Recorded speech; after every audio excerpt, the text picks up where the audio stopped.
Estamos terminando a série de vídeos que eu falo de algumas escritoras e escritores preferidos que marcaram 10 anos de hábito de leitura.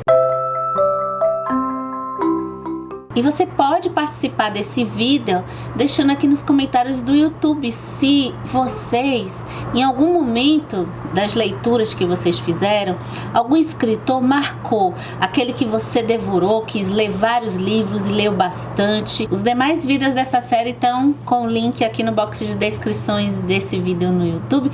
Eu já comentei alguns escritores como Stephen King, como Toni Morrison, Chimamanda Ngozi Adichie e outros, tá?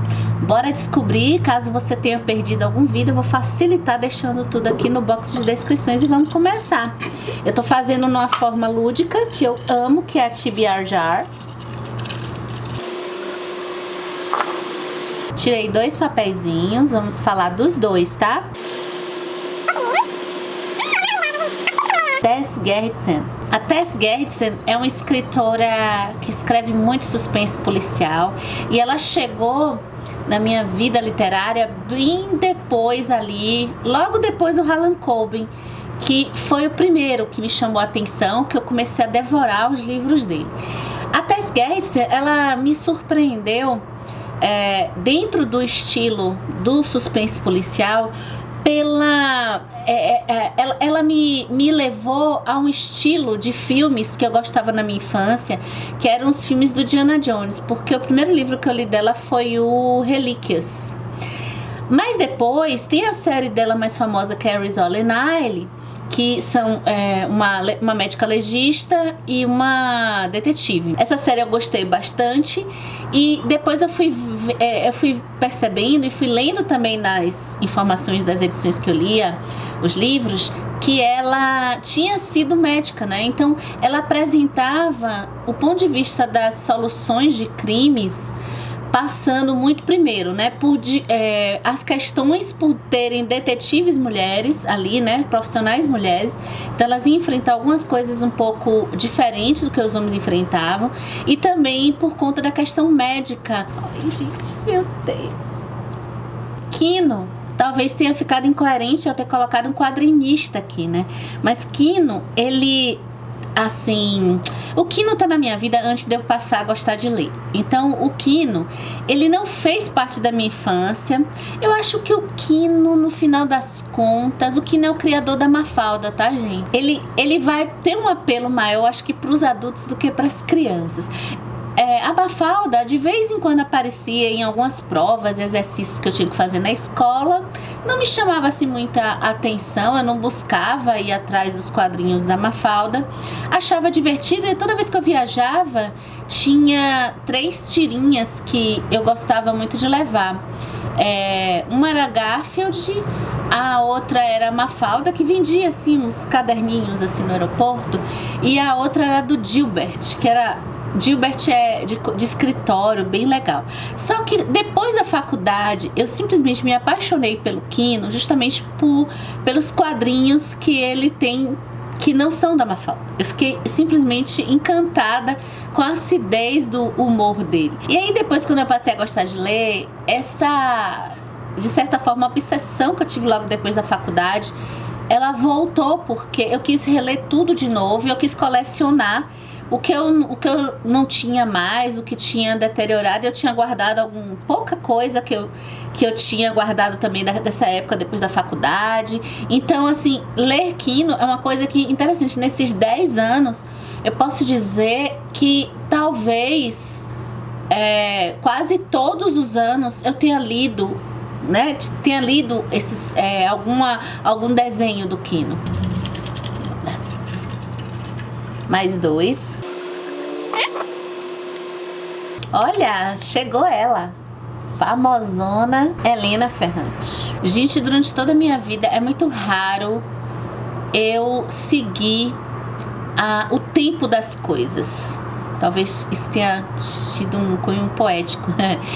Assim, eu sempre me senti atrasada, assim, quando um grupo de pessoas gostava de uma coisa, era aquele alvoroço, eu vinha depois e gostava depois que já passava um pouco tempo, que aquilo já estava meio em decadência. Eu acho que eu sempre fui assim para várias coisas. Só que com a Helena Ferrante, eu acho que é uma das exceções da minha vida, porque quando teve o boom da Helena Ferrante, em que todo mundo que a gente conversava aqui na internet falava, olha, tem uma escritora que é a Helena Ferrante, eu tenho uma amiga que também já falou pra mim, olha, essa Helena Ferrante, leia. Então eu acho que eu fui no boom, sabe, no movimento de manada mesmo, para conhecer, e eu me surpreendi, assim como muitos leitores brasileiros se surpreenderam com a Helena Ferrante, porque é um tipo de visão de personagem diferente de tudo que a gente tinha lido, acredito eu. Senão ela não teria esse apelo. Acho que o mistério, então, da escritora ajuda também, mas eu acho que é mais os escritos dela. É uma forma de fazer literatura que eu acho que puxou também outras escritoras que também até já faziam alguma coisa parecida, mas que estavam de certa forma não tão divulgadas assim. Eu comecei a ler a Helena Ferrante pela Filha Perdida, que é um dos meus preferidos da autora até hoje. A tetralogia virou série, eu acabei não assistindo a série da tetralogia. Eu li também O Amor Incômodo e eu gostei. E a tetralogia, todo mundo falava muito da tetralogia e eu já fui com essa responsabilidade assim. A tetralogia eu entrei talvez mais quando já tinha passado o furor. Então, eu senti a responsabilidade de ler o que todo mundo mais gostava da Helena Ferrante. O primeiro livro eu não curti tanto assim. Então, eu fiquei assim, nossa, será que eu vou tirar essa coisa que eu tenho com a Helena Ferrante por causa dessa tetralogia? Mas, gente, do segundo livro em diante, é simplesmente excepcional. Helena Ferrante, eu acho que de todas as escritoras que eu li, ela foi a primeira que me fez olhar a maternidade sobre um outro viés que eu nunca tinha percebido. Ele é maravilhoso! Walter Hugo Mãe. Walter Hugo Mãe foi um escritor que aqui a gente vai ter um elemento que às vezes expande a leitura, que é quando a gente conhece o escritor pessoalmente, assim. Não pessoalmente, mas presencialmente. Que também é outra experiência. Eu não tenho, assim, na minha história de leitura, e também eu nunca me movi para isso, de buscar conhecer escritores, ter livros autografados. Eu não tenho isso, até hoje eu não tenho muito essa vontade, mas uma vez que aparece a oportunidade de eu conhecer um escritor, e se acontecer de eu ter um livro lá, tudo bem, eu vou pegar um autógrafo. E aconteceu uma oportunidade de um evento com o Walter Hugo Mãe. Eu tinha lido um livro dele, que é o meu preferido do autor, chamado Filho de Mil Homens. Eu tenho vontade até de reler. E eu só tinha lido esse livro do Walter Hugo Mãe, mas já gostava muito dele.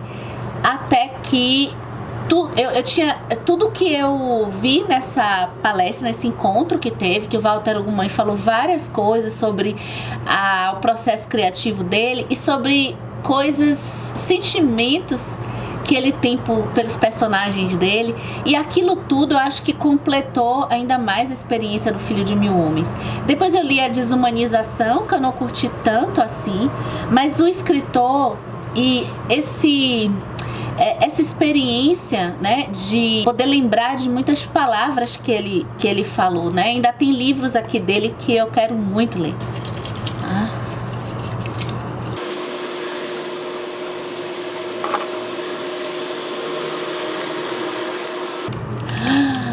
Olha, esse aqui é o segundo tempo, hein? Prorrogação. Ó, J.R.R. Tolkien, J.R.R. Tolkien. O Tolkien tem uma história curiosa, porque ele foi um dos escritores que eu gostei, sem ter lido nada dele, mas de ter lido pessoas falando sobre ele. Sobre ele a pessoa Tolkien, sobre ele as ideias Tolkien, sobre a filosofia do Tolkien. E eu só fui concretizar esse sentimento que eu tenho pelo Tolkien, de estar na lista dos meus 40 autores preferidos, na prorrogação, ou seja, no 10º ano que eu completei 10 anos de hábito de leitura, porque foi quando eu li finalmente a obra do Tolkien, que foi O Senhor dos Anéis. Vamos lá.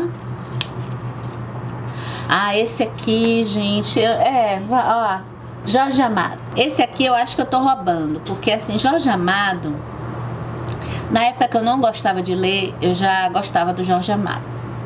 Eu só tinha lido 2 livros do Jorge Amado na escola, forçada. Então, por que eu acho que eu tô roubando, né? Porque Jorge Amado, eu quis colocar aqui uma homenagem, né, a esses escritores que fazem um aparato desses 10 anos de hábito de leitura. E o Jorge Amado, ele faz muito parte desses 10 anos, tem que estar na lista dos meus escritores preferidos, porque eu voltei a ler livros que eu não tinha lido lá na época da escola. Falta eu reler o Capitães de Areia e Jubiabá. E aí, para caso alguém esteja aqui assistindo esse vídeo, né, e não tenha assistido outros do canal, gente, tocou a porta, eu tive que atender, tá? Então, eu não sei onde é que eu estava, mas vamos lá.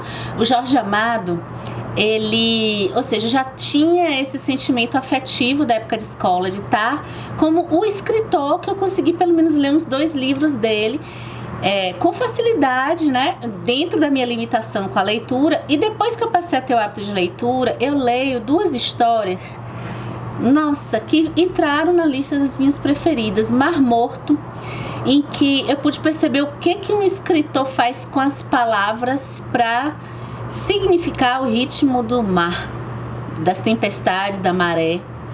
E Gabriela, que tem uma riqueza de assuntos e de camadas para a gente discutir. Eu ouso dizer que se você procurasse um escritor coringa para dar de presente, para fazer alguém ter hábito de leitura, um dia vou fazer essa lista. Procure, acho que qualquer livro do Jorge Amado, ou pelo menos os mais conhecidos, vai dar certo. Vamos os 2 finais desse vídeo. Acho que no próximo vídeo a gente termina essa série, tá? José Saramago. José Saramago era o escritor que eu abria os livros na livraria antes de ter hábito de leitura. Olhava aquilo ali e dizia assim, Deus me livre que eu não vou conseguir ler isso aqui. Pela estrutura do texto do Saramago. E aí, quando eu comecei a ler Saramago, eu comecei pelo Conto da Ilha Desconhecida, depois eu li As Intermitências da Morte, depois eu li o Evangelho segundo Jesus Cristo. Agora, eu acho que o livro que me fez, por incrível que pareça, o livro que me fez dizer assim, não, Saramago, ele é o meu preferido. Eu já tinha gostado de todos esses que eu falei para vocês, mas aí eu pude fazer até um curso em que a gente trabalhou os contos do livro chamado Objeto Quase. Procura esse livro, não é tão comentado aqui na internet. Gente, os contos de Objeto Quase, para quem gosta de refletir sobre o impacto da tecnologia, para quem gosta de distopias, é um deleite. E eu pude perceber a versatilidade deste homem, como não colocar ele na lista dos preferidos, tá? E pra gente terminar esse vídeo, inesquecível, Alessandro d'Avena.